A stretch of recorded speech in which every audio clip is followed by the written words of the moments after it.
Ay mamari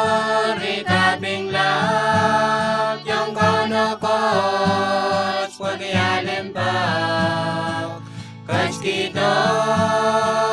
na yeros When mayroong lap Pagkikawangan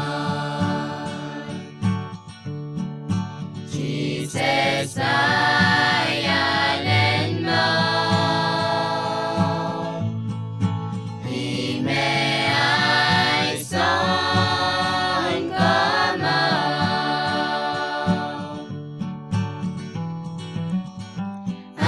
Yang Yakowe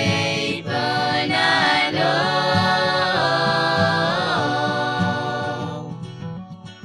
Wasan peren pacapach kokolacha Ikabing lahat yang kono coach Pagyalim pa Kach kito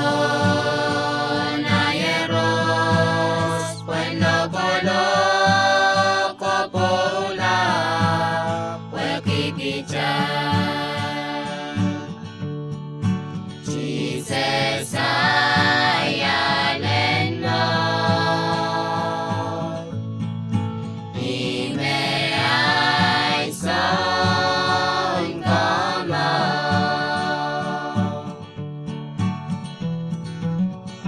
Abanye yang Yakowe panalo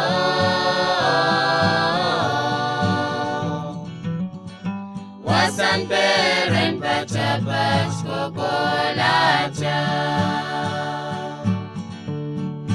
Jesus ay alin mo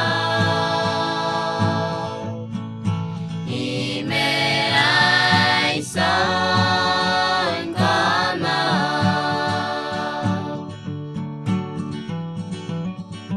Abanye yang Yakowe panalo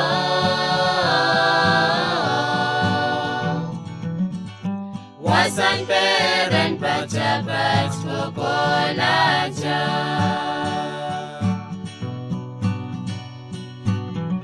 Wasan peren pacabas